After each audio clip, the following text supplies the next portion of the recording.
Salut l'équipe, comment ça va aujourd'hui? Alors dans cette vidéo, on va regarder un petit peu les statistiques de l'année dernière de notre trio Lewandowski, Lamine Yamal et Rafinha. Et ensuite, on va les comparer avec les statistiques du trio, le meilleur trio au monde, magique, MSN, tout simplement. On va regarder la saison 2014-2015, voir ce que Messi, Suarez et Neymar ont réussi à marquer. Et on va les comparer avec ce que a fait notre trio de l'année dernière. Donc on va mettre les Brésiliens ensemble. Neymar, on va le comparer avec Rafinha. On va comparer Suarez avec Lewandowski. Et à la fin, on comparera les deux pépites de la Masia, Messi avec Lamine Yamal. Et voilà, faisons ça maintenant. Je vous promets l'équipe, vous allez être surpris par tout ça. Vous verrez. Alors, premier, ça va être Neymar. Regardons ses statistiques. Donc Neymar 2014-2015, c'est 51 matchs, 39 buts et 7 passes D. Pas mal du tout. Je m'attendais à ce que Neymar ait un peu plus de passes D. Même si 39 buts, évidemment, ça équilibre tout ça. Donc en Ligue des Champions, cette saison, il a joué 12 matchs, il a mis 10 buts. C'est pas mal du tout. Évidemment, en plus que cette saison, ils ont pris la Ligue des Champions. C'est la dernière fois que le Barça a gagné la Ligue des Champions. C'est la saison 2014-2015 où on avait Luis Enrique, évidemment, comme coach. Et voilà, donc ça, c'est les stats de Neymar. Je pense que les stats de Rafinha sont comparables. Regardons ça. Donc Rafinha, ça va être 57 matchs pour 34 buts et 22 passes D. Ça, c'est des statistiques, les gars. Ça, bon, Neymar aussi, mais Rafinha, c'est très comparable. Beaucoup plus de passes D, évidemment, un peu moins de buts. Rafinha en Ligue des Champions l'année dernière, c'est 14 matchs pour 13 buts, 8 passes D. Je crois que l'année dernière, Rafinha, il a eu le meilleur buteur de la Ligue des Champions et aussi il était le meilleur passeur de la Ligue des Champions, je crois.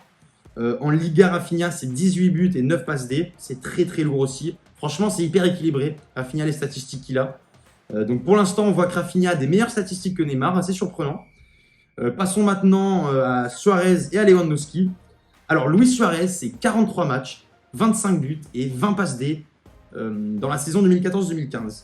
Franchement, c'est beaucoup plus de passes D que ce que je pensais. Je pensais que Suarez il allait avoir des statistiques très très hautes niveau but et très basses niveau passes D, mais non, franchement, c'est assez équilibré. Donc, ça va être 16 buts en Liga, 14 passes D, encore une fois, super équilibré. En Ligue des Champions, Suarez, c'est 7 buts et 3 passes D en 2014-2015. Encore une fois, je trouve ça assez équilibré. Et ce que j'ai appris là en faisant cette vidéo, c'est que c'est la première saison de Suarez au Barça. Je pensais qu'il était venu en 2013, mais non. Barça est arrivé l'été 2014 de Liverpool, voilà, directement. Donc cette saison, c'est la première de Suarez avec le Barça. Franchement, c'est pas mal ce qu'ils ont fait à 3.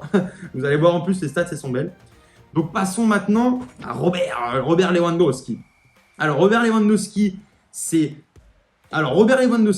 52 matchs pour 42 buts et 3 passes D. Voilà, ça c'est des statistiques que j'attends quand je vois un buteur. 42 buts. Voilà, Robert Lewandowski directement, ça m'étonne pas, c'est pour lui. 3 passes D non plus, ça m'étonne pas du tout. C'est son job, son boulot, c'est de marquer des buts, pas forcément de faire des passes D. Donc c'est parfait. En Liga, Robert Lewandowski, c'est 34 matchs, il nous a claqué 27 buts, pas mal. Je crois que l'année dernière, il a eu le Pichichi pour le meilleur buteur de la Liga, très très propre. Avec Kylian, qui a peut-être rattrapé à la fin, en fait. Je me souviens plus s'il a eu ou pas. Mais bon, donc, premier ou deuxième meilleur buteur de la Liga l'année dernière. En Ligue des Champions, c'est 13 matchs pour 11 buts aussi. Ça, c'est gros.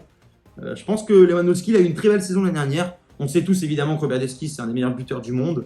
C'est pas la première fois où il claque des grosses saisons comme ça. Donc voilà. Les stats pour l'instant, elles sont très comparables. Celles de Neymar et de Rafinha. On voit que Rafinha prend un peu l'avant. Et celle de Robert Lewandowski comparée à Suarez, c'est très très comparable. Je crois que les deux sont à 45, buts et passes D combinés. Donc voilà, c'est pour l'instant très très équitable, voire même le trio de l'année dernière qui prend un peu l'avance sur le MSN. Mais tout change maintenant. Alors Lamine Yamal, saison 2024-2025, c'est 55 matchs, 18 buts et 21 passes D. Très équilibré, très haut comme statistique. Et évidemment, il faut prendre en compte le fait que Lamine Yamal, il avait 17 ans, hein, les gars. Pendant cette saison 2024-2025, il avait 17 ans. Donc, moi, je suis là à le comparer avec les stats de Messi. Le pauvre Lamine, il n'a rien demandé. Hein, il joue juste au ballon, tu vois. Et c'est très honorable, les stats qu'il fait pour l'instant. Donc, Lamine Yamal, en Liga, c'est 35 matchs, 9 buts, 13 passes D. Pas mal du tout. Encore une fois, je remets les choses en contexte. Petit jeune de 17 ans, on est tous d'accord. Il est incroyable, c'est une pépite. Là, je vais le comparer avec les stats de Messi. Ça va être très différent. Vous allez voir, Messi, là, il a son prime, 2014-2015. Voilà, donc les stats sont évidemment un peu chamboulés. Messi, 2014-2015, c'est 57 matchs, 58 buts et 25 passes D, les gars. 57 matchs, 58 buts, 25 passes D. Ouais, c'est du incroyable, incroyable, incroyable. Regardez-moi ses stats en Liga. Déjà, il joue tous les matchs, 38 matchs en Liga. Il te marque 43 buts. 43 buts en 38 matchs de Liga. Il a trop... En fait, il a banalisé ça. Moi, je me souviens 2014-2015, cette saison, je la regarde, je suis très content, on prend tout ce qu'il y a à prendre, c'est très bien. Mais, voilà, j'étais pas choqué, j'étais pas hyper content. J'étais content, mais voilà, tranquille. C'est en re-regardant les stats 10 ans après que je me dis, mais ce qu'ils ont fait, les gars, c'est incroyable, et particulièrement Messi. Quand il te marque 43 buts en 38 matchs, et même, tu regardes, en Ligue des Champions, c'est 13 matchs, 10 buts, 5 passes D.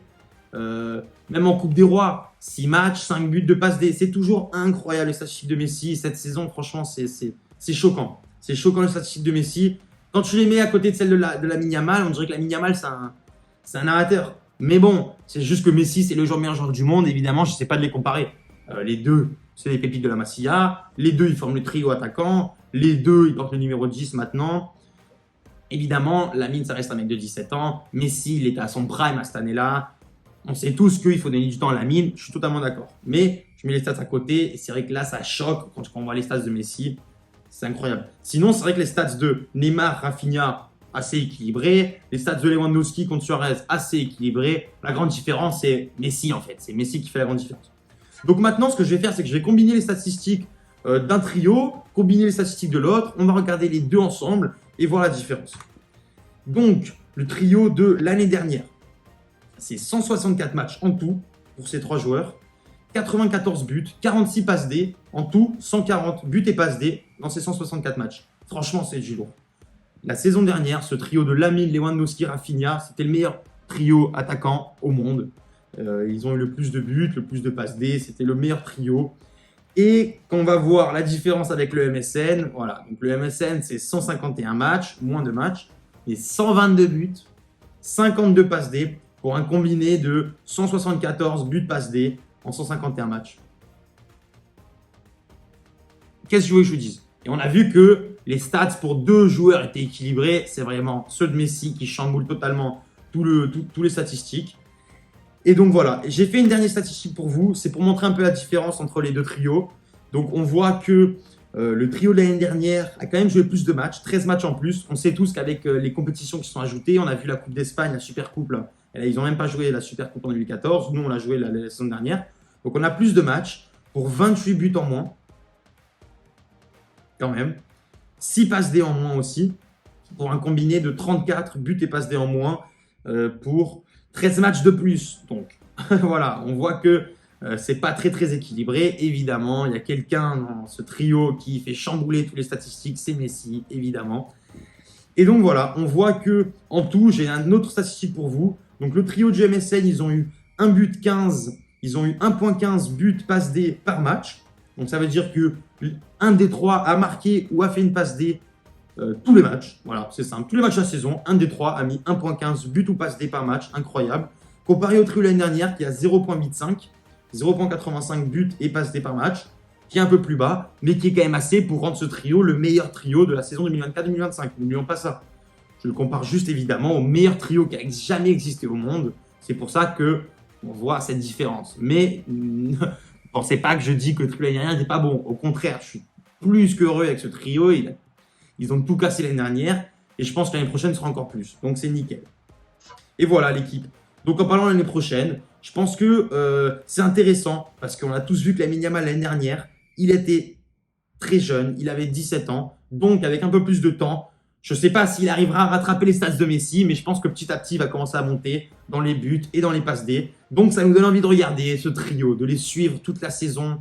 Il nous reste une semaine avant que la Liga commence officiellement, samedi prochain. Et on a tous hâte. Surtout avec le Hansi Flick Ball, on sait que ça marque des buts à gogo cette année. Voilà. Donc j'espère que vous avez kiffé cette vidéo, comparer un petit peu les deux trios. Je ne sais pas dire que l'un est meilleur que l'autre, rien du tout. C'est juste pour voir un petit peu les statistiques, nous donner un peu plus d'infos pour nous les fans. Et voilà. On se retrouve bientôt pour une prochaine vidéo. Et entre-temps, laissez un petit like, mettez un commentaire, abonnez-vous à la chaîne. Et on se retrouve bientôt. Ciao l'équipe!